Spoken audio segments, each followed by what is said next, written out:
تعلقات خواہ کتنے بھی اہم کیوں نہ ہوں، لیکن ان کی بنیاد اور اساس ہمیشہ اچھی گفتگو ہوتی ہے، اور اچھی گفتگو ہی ہمیں دیر پا تعلقات میں قائم رکھ سکتی ہے۔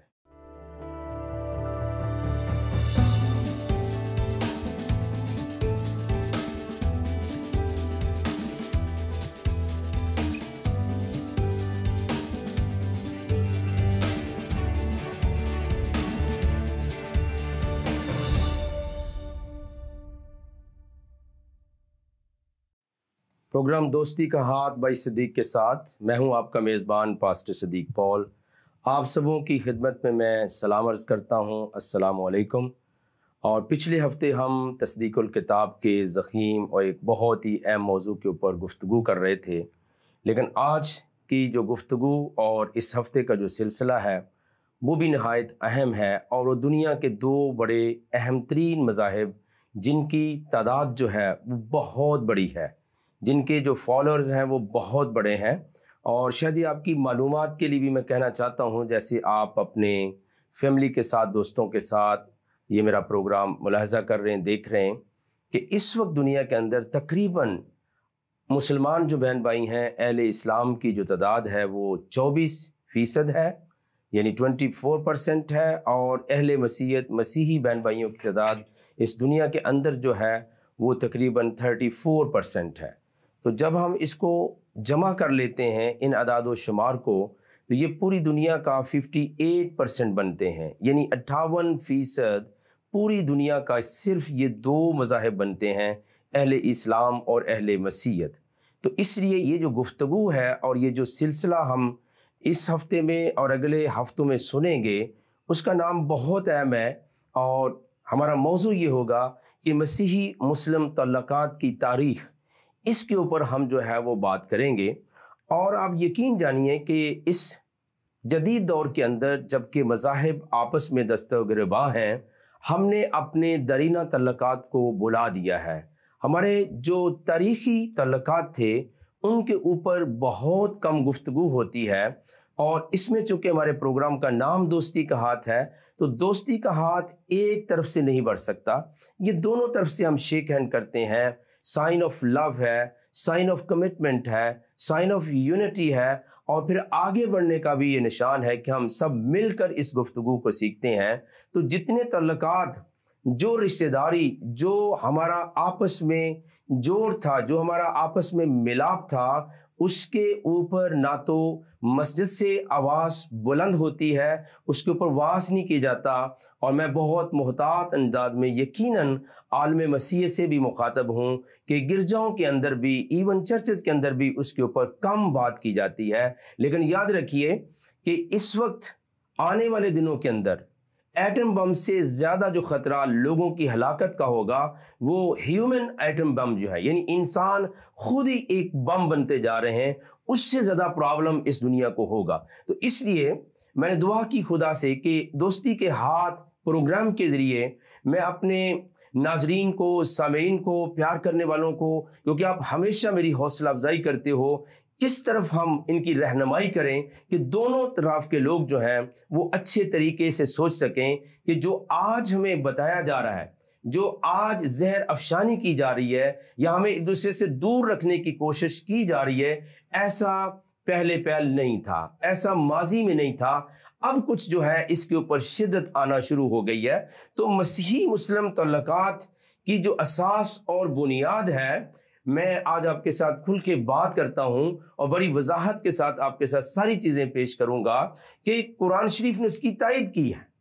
یعنی اندازہ کیجئے کہ اس وقت قرآن شریف جو ہے میرے ہاتھ میں موجود ہے، اس کتاب نے بھی اس کی تائید کی ہے۔ اور پھر یاد رکھیے کہ یہ مسلم دنیا کا قرآن شریف جو ہے یہ بہت بڑا ماخذ ہے، یہ اسلام کی بنیاد ہے۔ تو بہت ضروری ہے کہ ہم دوستی جب بھی ہوتی ہے، تعلقات جب بھی استوار ہوتے ہیں، ان کی کچھ ریزنز ہوتی ہیں، اور میں بہت خوش ہوں کہ شاید مسیحی مسلم تعلقات کی جو تائید قرآن شریف نے بیان کی ہے، میں اس کو اولیت دوں گا کہ میں اس کی طرف جاؤں، اور یقینی طور پر پھر میں لیٹر آن جو ہے وہ توریت شریف، انجیل شریف، زبور شریف اور صحائف انبیاء بائبل مقدس سے بھی یقیناً چند اقتصابات اور کچھ پیرائے میں آپ کے سامنے پڑھوں گا، جن سے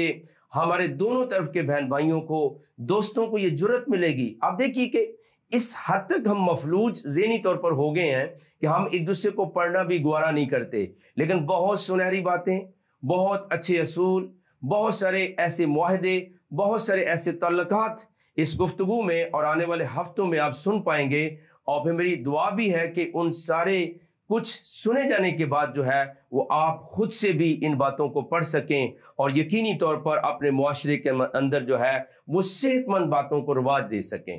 تو جو اساس اور بنیاد قرآن شریف نے فراہم کی ہے مسیحی مسلم تعلقات کی، اور یقیناً اگر ہم یہ کہیں کہ مذہب اسلام کا یہ کوڈ ہے قرآن شریف، اور یہی مستند تاریخ بھی ہے اسلام کی، یہی مستند کتاب بھی ہے اہل اسلام کے لیے، اس لیے میں چاہتا ہوں کہ میں یہاں سے اس بات کا آغاز کر رہا ہوں اور پھر رفتہ رفتہ ہم جو ہے وہ آگے بھی بڑھیں گے۔ یہ سب سے پہلا جو حوالہ ہے وہ میں آپ کو سورہ مائدہ کی طرف لے جاؤں گا، یعنی قرآن شریف کی یہ 5ویں سورہ ہے اور 82 ورس جو ہے وہ میں آپ کے سامنے پیش کروں گا۔ اور آپ یاد رکھیے کہ تعلقات میں 2-3 چیزیں بہت اہم ہیں، یاد رکھیے۔ ایک پہلی بات ہے کہ آپ کی لینگویج، کہ جو زبان آپ استعمال کرتے ہیں، اور دوسرا آپ کا لباس بہت بڑا کردار ادا کرتا ہے، اور تیسری بات جو ہوتی ہے وہ آپ کی خوراک ہے۔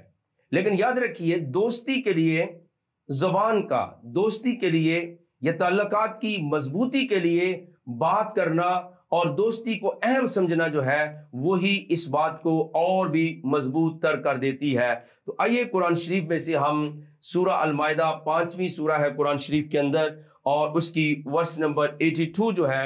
اس کی طرف جاتے ہیں کہ قرآن شریف بذات خود اپنے قارئین کے لیے، یعنی جو قرآن شریف کو پڑھتے ہیں، اور عمومی طور پر پوری دنیا کے لیے، مسیحی لوگوں کے لیے، چونکہ ہمارا جو موضوع ہے وہ ہے مسیحی مسلم تعلقات کی تاریخ اور اس کی ہسٹری کیا ہے۔ تو یہاں قرآن شریف میں سورہ المائدہ 5ویں سورہ ہے اور اس کی 82 ورس میں آپ کے سامنے تلاوت کر رہا ہوں۔ اس میں یہ لکھا ہے، تم دیکھو گے کہ مومنوں کے ساتھ سب سے زیادہ دشمنی کرنے والے یہودی اور مشرک ہیں۔ قرآن نے 2 گروپس کو جو ہے وہ ایڈریس کیا ہے، ایک یہودیوں کو اور ایک مشرک کو کہا ہے کہ یہ کیا ہے، لَتَجِدَنَّ أَشَدَّ النَّاسِ عَدَاوَةً لِلَّذِينَ، یعنی یہ 2 گروپ جو ہیں، اور کون کون سے گروپ ہیں، لِلَّذِينَ آمَنُوا الْيَهُودَ وَالَّذِينَ أَشْرَكُوا، یعنی مسلمانوں کے جو سخت ترین مخالف ہیں یا دشمن ہیں وہ یہودی اور مشرک ہیں۔ لیکن جیسے ہی قرآن جو ہے مسیحیوں کی بات کرتا ہے تو خوبصورت انداز قرآن اپناتا ہے۔ اب میں یقینی طور پہ یہ بات کہوں گا کہ جب ہم قرآن شریف کو پڑھتے ہیں، اس کی تلاوت کرتے ہیں، میرے جو مسلمان بہن بھائی ہیں، طالب علم ہیں، پروفیشنل ہیں، پولیٹیشین ہیں، علماء حضرات ہیں، خطبہ ہیں، وکیل ہیں، کسی بھی شعبہ زندگی کے ساتھ ان کا تعلق ہو، ہم اپنی مرضی نہیں کر سکتے بحیثیت مسلمان ہوتے ہوئے، لیکن قرآن کی زبان کو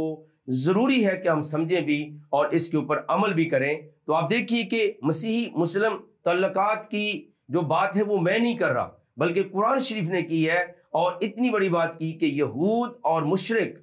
آپ کے سخت ترین دشمن ہیں، لیکن قرآن شریف فرماتا ہے وَلَتَجِدَنَّ أَقْرَبَهُمْ مُوَدَّةً لِلَّذِينَ آمَنُوا الَّذِينَ قَالُوا إِنَّا نَصَارَىٰ ذَلِكَ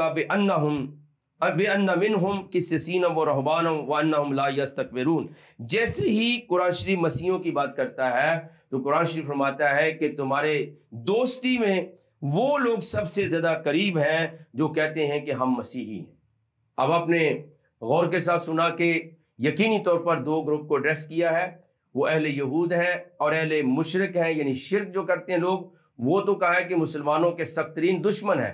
لیکن مسیحیوں کا کس احسن انداز کے اندر جو ہے کرسچنز کا قرآن شریف نے تذکرہ کیا ہے، اور یہ ایک بہت بڑی ترغیب ہوگی کہ اگر آج کوئی مسیحیوں سے تعلقات نہیں بھی رکھنا چاہتا تو 2 باتیں تو ظہور پذیر ہوں گی۔ ایک یہ کہ اللہ کا کلام ہے اہل اسلام کے لیے، اس کی یقیناً نفی ہوگی، اور دوسری بات یہ ہے کہ نفی کرنے میں ثواب یا اجر بلیسنگ تو نہیں ملے گی، بلکہ ساتھ ہی ساتھ قرآن کی طرف سے، اللہ کی طرف سے اس کی سزا بھی ہوگی، کیونکہ یہ قرآن کی آیت ہے اور قرآن شریف یہ کہتا ہے کہ تمہارے مسلمانوں کے سب سے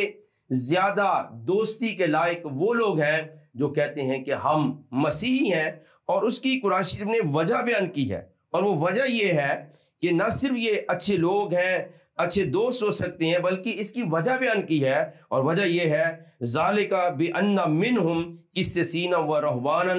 وانہم لا یستکبرون، کیونکہ ان میں عالم بھی ہیں اور مشائخ بھی ہیں اور یہ تکبر نہیں کرتے ہیں۔ تو یہ مسیحی مسلم تعلقات کی جو تاریخ میں بیان کر رہا ہوں، آج جب میں حال میں اس وقت میں آپ سے بات کر رہا ہوں تو یہ میں تاریخ کو تو بیان کر ہی رہا ہوں، لیکن میں حال کی بھی بات کر رہا ہوں کہ اگر آج بھی مسیحی مسلمان کے تعلقات جو ہیں وہ مضبوط ہوں، وہ اچھے ہوں، وہ آگے بڑھیں، تو قرآن اس کی نفی نہیں کرتا، بلکہ قرآن کے لیے اہل اسلام کا ایمان یہ ہے میرے مسلمان بہن بھائیوں کا کہ یہ قیامت تک کے لیے کلام ہے، تو یہ ہر زمانے کے لیے یہ بات اور آیت وہاں موجود رہے گی کہ ہر زمانے میں یہود اور اہل شرک تمہارے شاید بڑے سخت ترین دشمن ہو سکتے ہیں، لیکن مسیحی جہاں بھی ملیں گے، جس خطے میں ہوں گے، جس ملک میں ہوں گے، جس گاؤں میں ہوں گے، وہ تمہارے بہترین دوست ہو سکتے ہیں۔ اور اس کی وجہ یہ ہے کہ ان میں عالم لوگ موجود ہیں، وہ صاحب علم ہیں، ان میں مشائخ ہیں، ان میں بزرگ ہیں، اور پھر یہ بھی قرآن نے کہا وہ تکبر نہیں کرتے ہیں۔ تو یاد رکھیے، ہم اپنی دوستی کو کب کھوتے ہیں؟ جب ہم ایک دوسرے کو نیچا دکھانے کی کوشش کرتے ہیں، جب ہم ایک دوسرے سے بڑھنے کی کوشش کرتے ہیں تو ہماری دوستی ٹوٹ جاتی ہے۔ تو مسیحی مسلم تعلقات کی جو اساس، جس کو ہم بنیاد کہتے ہیں، یہ تاریخ کے اوپر میں صرف انحصار نہیں کر رہا، بلکہ یاد رکھیے پیارے دوستو، میرے بہنوں بھائیوں، میں انحصار کر رہا ہوں قرآن شریف کے اوپر، جو قرآن شریف نے تعلیم دی ہے اہل اسلام کو۔ تو یہ پہلا نقطہ تھا کہ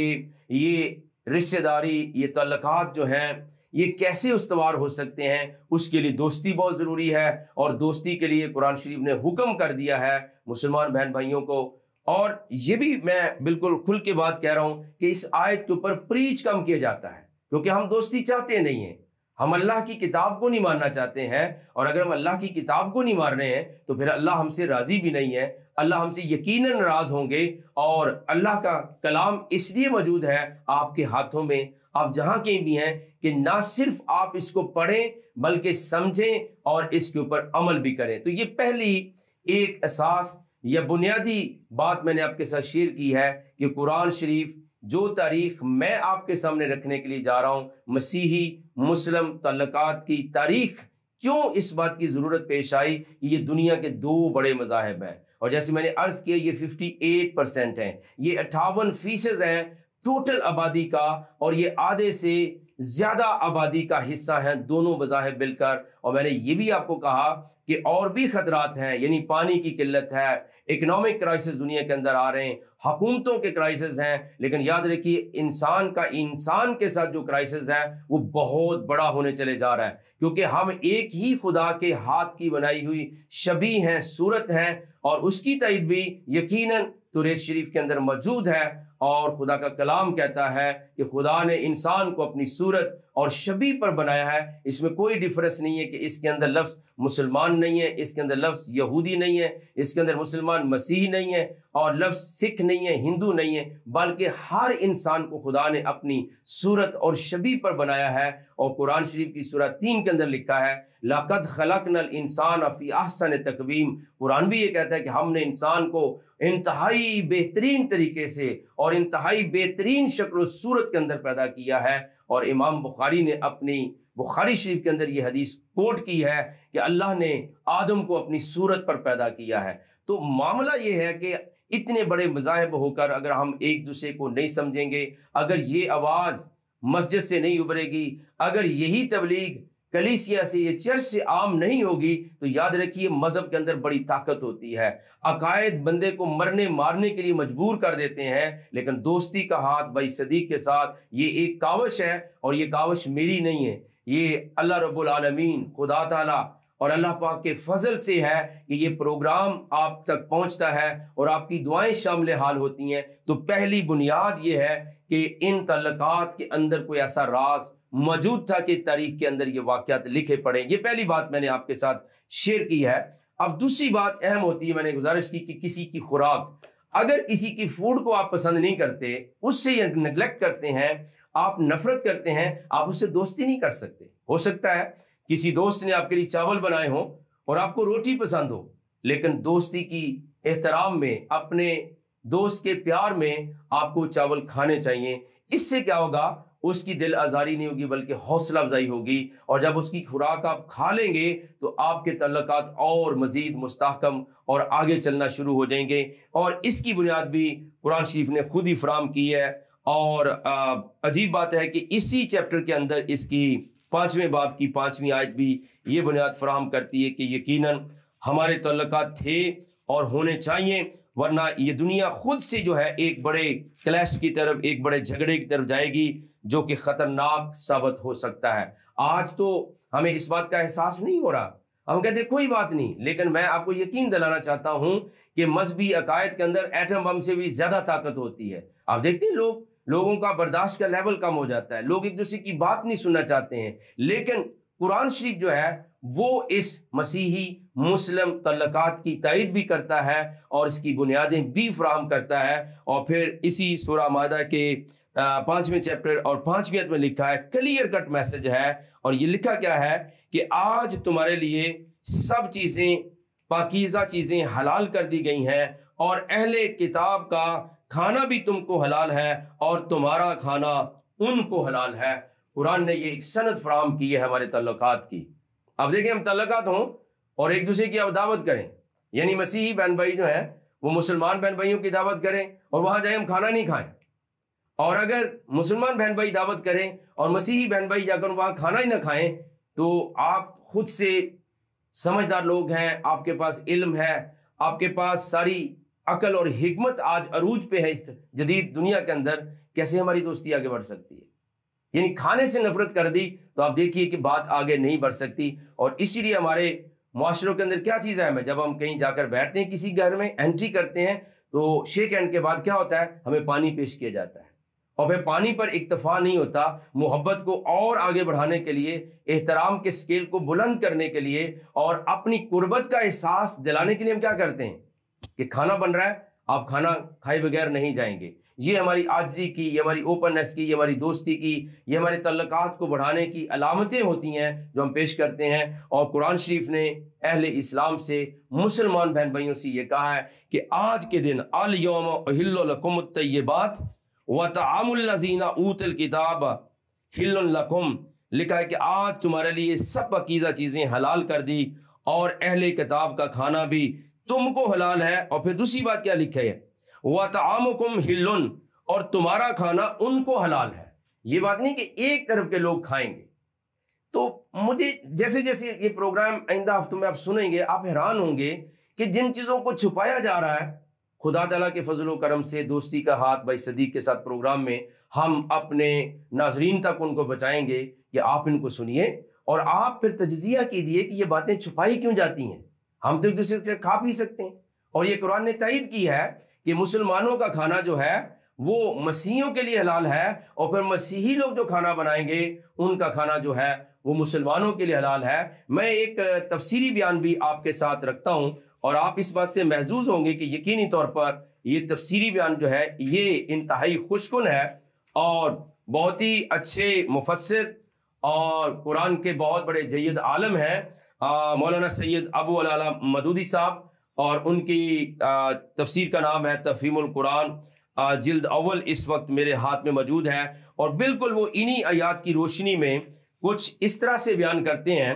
وہ کہتے ہیں کہ یاد رکھیے کہ شریعت کے نقطہ نظر سے ضروری ہے, یا اگر ان کے کھانے میں حرام چیزیں شامل ہوں تو اس سے پرہیز کرنا چاہیے. اور یہی قرآن شریف کی بڑی صداقت ہے, اور قرآن شریف دنیا کے اندر وہ پہلی کتاب ہے جس نے حلال اور حرام کے اوپر ایک پورا چارٹر دے دیا ہے, ایک پورا تفصیلی بیان دیا ہے, اور حتیٰ کہ حلال اور حرام, حلت اور حرمت کے اوپر دو لفظوں میں بات نہیں کی, بلکہ ان کے نشانات بتا دیے ان جانوروں کے کہ کون سے جانور تم پر حلال ہیں, کون سے جانور تم پر حرام ہیں, اور تفصیلی بیان ہے. اور میں آج آپ کی دلچسپی کے لیے کہنا چاہتا ہوں کہ دونوں مذاہب کے لوگ ایک دوسرے کی کتابوں کو پڑھیں، اور توریت شریف جو ہے وہ پہلی 5 کتابیں بائبل مقدس کی دنیا کا مفصل قانون آپ کو فراہم کرتی ہیں، زندگی گزارنے کے قوانین آپ کو بیان کرتی ہیں۔ تو بہرکیف مولانا سید ابو العلا مودودی صاحب یہ کہتے ہیں کہ اگر تو اہل کتاب حرام چیزیں کھائیں، جیسے مردہ جانور کا گوشت کھائیں، جیسے جو ہے وہ کوئی اور ایسی چیز کھائیں جس میں شریعت کی اجازت نہیں، توریت اجازت نہیں دیتی، تو وہ نہ کھاؤ۔ اور اہل کتاب کے سوا وہ تو یہ کہتے ہیں کہ صرف اہل کتاب کے ساتھ ہی نہیں کھانا، آج تو ہم ہاتھ نہیں ملاتے تو کھانا کیسے کھائیں گے، آج ہم ایک دوسرے کو سلام نہیں کرتے۔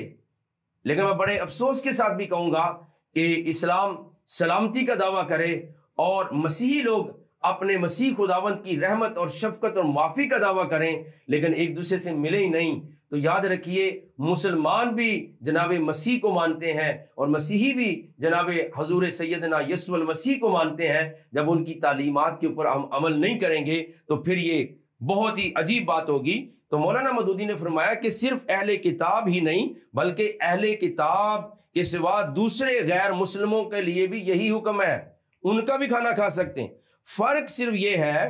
کہ ذبیحہ اہل کتاب ہی کا جائز ہے، یعنی اگر بازار میں مارکیٹ میں گوشت لینے جائیں گے آپ، میں نہیں کہتا، میں کہتا ہمیں سب کی قدر کرنی چاہیے، لیکن اگر ایک مسلمان بہن بھائی کہتا ہے یہ ہندو کی دکان ہے، یہ سکھ کی دکان ہے، یہ بھائی کے ماننے والی دکان ہے، میں ان سے نہیں لینا چاہتا، تو مولانا مودودی فرما رہے ہیں کہ یاد رکھیے ذبیحہ جو ہے وہ اہل کتاب کا ہی جائز ہے۔ یعنی اگر اہل کتاب والے یعنی مسیحی بہن بھائی اگر کوئی چیز ذبح بھی کر دیں، چڑیا کر دیں، بیل کر دیں، بکرا کر دیں، تو وہ لکھا ہے کہ سب کے ساتھ حکم تو یہی ہے، لیکن فرق صرف یہ ہے کہ ذبیحہ اہل کتاب ہی کا جائز ہے، جبکہ انہوں نے خدا کا نام اس پر لیا ہو، اور غیر اہل کتاب جو ہیں یعنی جن کے پاس اہل کتاب ہونے کا دعویٰ نہیں ہے، ان کا وہ کہتے ہیں کہ ہمیں تھوڑا پرہیز کرنا چاہیے۔ لیکن قرآن نے پورے زور کے ساتھ بات کی ہے کہ مسیحی مسلم تعلقات کی تاریخ صرف کتابوں کے اندر الفاظوں کی صورت میں موجود نہیں ہے۔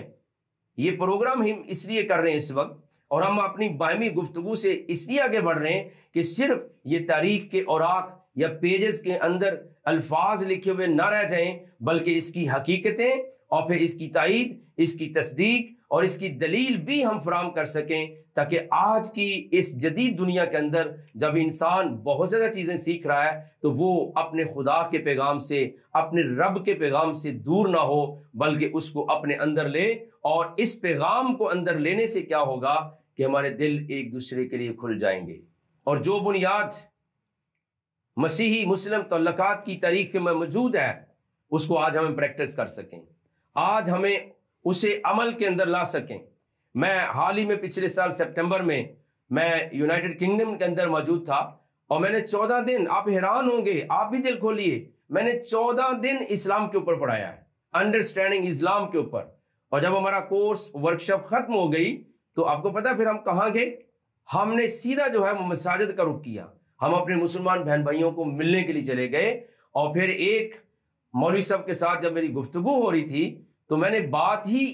ان چیزوں کے ساتھ شروع کی، اور میں نے یہیں سے کلام شروع کیا کہ جناب آئیے مل کر بیٹھیں۔ اور ان مولانا صاحب کا نام جناب حضرت ابراہیم صاحب تھا، تو وہ بہت خوش ہوئے اور انہوں نے کہا صدیق بھائی ایسا ہی ہاتھ ہمیں ایک دوسرے کی طرف بڑھانا ہے، دوستی کا ہاتھ بھائی صدیق کے ساتھ۔ اور میں نہیں چاہتا صرف میرے ساتھ، بلکہ آپ جہاں بھی رہتے ہیں، اگر اس ٹاؤن میں، اس قصبے، اس ملک میں، اس ویلج کے اندر، گاؤں کے اندر مسیحی مسلمان اکٹھے رہ رہے ہیں، تو میری دعوت فکر یہ ہے کہ ایک دوسرے کی کتابوں کو پڑھیں، اور قرآن شریف کی یہ تائید، اگر آپ سے کوئی نفرت کرے تو آپ قرآن شریف کو پیش کیجیے، لیکن پیش کرنے کے لیے اس کا علم ہونا بہت ضروری ہے۔ تو مسیحی مسلم تعلقات کی صرف تاریخ نہیں ہے، بلکہ اس کی تائید جو ہے وہ قرآن شریف کے اندر جو ہے وہ بیان کی گئی ہے۔ میں تھوڑا سا اور بھی آپ کو کچھ چیزیں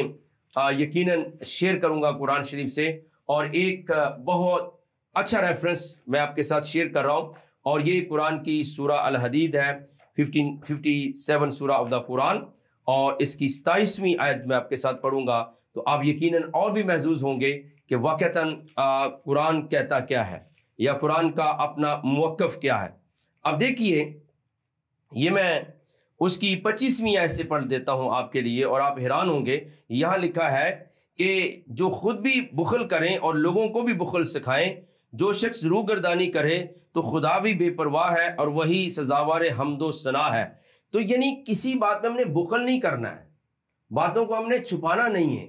باتوں کو ہم نے روکنا نہیں، معاملات کے اندر، گفتگو کے اندر اور تعلقات کے اندر. پھر لکھا ہے ہم نے اپنے پیغمبروں کو کھلی نشانیاں دے کر بھیجا، یعنی پیغمبروں کو کھلی نشانیاں دے کر بھیجا اور ان پر کتابیں نازل کی اور ترازو یعنی عدل و انصاف، تاکہ لوگ انصاف پر قائم کہیں. اور پھر لوہے کو پیدا کیا اور لوگوں کے لیے فائدے بھی ہیں، اس لیے کہ جو لوگ بن دیکھے خدا اور اس کے پیغمبروں کی مدد کرتے ہیں، خدا ان کو معلوم کرتا ہے، بے شک خدا غالب ہے. اور ہم نے نوح اور پھر ابراہیم کو پیغمبر بنا کر بھیجا اور ان کی اولاد میں پیغمبری اور کتاب کے سلسلے کو ہم نے آنا مقرر کر دیا اور ان کے اندر ہم نے اس بات کو رکھ دیا. لیکن اگلی بات یہ ہے کہ مسیحی مسلم تعلقات جو تھے وہ وجود میں کس لیے آئے، کیوں یہ ایک دوسرے کے قریب گئے تھے. آج کے تو تعلقات کا مجھے نہیں پتا، بہت سخت ترین جا رہے ہیں، لیکن ماضی میں جب یہ تعلقات استوار ہوئے تھے تو تعلقات بنیاد کے بغیر، دلیل کے بغیر، ریزن کے بغیر نہیں ہوتے. تو قرآن نے وہ ریزن کیا فراہم کی ہے؟ ریزن یہ دی ہے پھر ان کے پیچھے انہی کے قدموں پر اور پیغمبر ہم نے بھیجے اور ان کے پیچھے مریم کے بیٹے عیسیٰ مسیح کو بھیجا اور ان کو انجیل عنایت کی. اور جو لوگ ان کی پیروی کرتے ہیں یعنی مسیحی لوگ، ان کے دلوں میں شفقت اور مہربانی ہم نے ڈال دی ہے، یعنی وہ ان کے دل رحمت سے اور شفقت سے معمور ہیں. اور قرآن نے یہ بات کہی ہے ثم قفینا علی آثارہم برسلنا وقفینا بعیسی ابن مریم وآتیناہ الانجیل وجعلنا فی قلوب الذین اتبعوہ، یعنی جو لوگ جناب حضور المسیح کی تابعداری کرتے ہیں، ان کے پیچھے مسیح چلتے ہیں، ان کے دلوں کے اندر خدا نے کیا ڈال دیا ہے؟ رافتن و رحمتن، ان کے دلوں کے اندر شفقت بھی ڈال دی ہے اور محبت بھی ڈال دی ہے. اب آپ کو تھوڑا سا پتا چلا ہوگا کہ کیوں قرآن نے کہا ہے کہ مسیح تمہارے بہترین دوست ہو سکتے ہیں، کیونکہ ان کے دل کے اندر شفقت بھی موجود ہے، ان کے دلوں کے اندر رحمت بھی موجود ہے، وہ لوگوں کے لیے شفیق ہیں، وہ لوگوں کے لیے رحیم ہے، وہ لوگوں کو ریجیکٹ نہیں کریں گے اور لوگ ان کے ساتھ دوستی کر سکتے ہیں. اور پھر قرآن شریف یہ کہتا ہے کہ انہوں نے کیا کر رہی ہے، وہ لذات سے کنارہ کشی کی، تو انہوں نے خود جو ہے اس کا بات کا اعادہ کر دیا قرآن شریف نے کہ یقینی طور پر جو مسیح کے ماننے والے ہیں، مسیحی لوگ جو ہیں، ان کے ساتھ مسلمانوں کی دوستی ہو سکتی ہے. اور کیوں ہو سکتی ہے؟ دو باتیں کہ ان کا ایک دوسرے کے لیے کھانا حلال ہے، اور پھر دوسری بات کیا ہے کہ ان کے دلوں کے اندر خدا نے شفقت ڈال دی. کن کے لیے؟ مسلمانوں کے لیے، ساری دنیا کے لیے، اور رحمت بھی ڈال دی ہے تاکہ یہ تعلقات آگے بڑھ سکیں. میں خدا کا بے حد شکریہ ادا کرتا ہوں ان ساری باتوں کے لیے کہ جو خدا موقع فراہم کر رہا ہے کہ دوستی کا ہاتھ بھائی صدیق کے ساتھ جو پروگرام ہے، اس کے وسیلے سے ہم ان باتوں کو سیکھ رہے ہیں. میری دعا ہے کہ یہ پروگرام پوری دنیا میں عام ہو جائے اور خدا تعالیٰ کی قدرت اور برکت انسانوں کو گھیر لے. آئے ہم اس وقت دعا کریں گے. پیارے بزرگ خدا، ہم آپ کی شکر گزاری کرتے ہیں تیرے تمام انسانوں کے لیے، بلکہ تیری تمام مخلوقات کے لیے تیرا بھلا چاہتے ہیں، تیری شفقت، تیری رحمت چاہتے ہیں. یہ پروگرام باعث برکت ہو اور لوگوں کے دل کھل جائیں تاکہ وہ ایک دوسرے کو دوستی میں، تعلقات میں قبول کریں. یہ دعا ہم تیرے کلمت اللہ، روح اللہ، جناب سیدنا عیسیٰ مسیح کے نام سے مانگتے ہیں، آمین. پیارے عزیز دوستو، دیکھتے رہیے گا پروگرام دوستی کا ہاتھ بائی صدیق کے ساتھ. اگلے ہفتے پھر ملاقات ہو.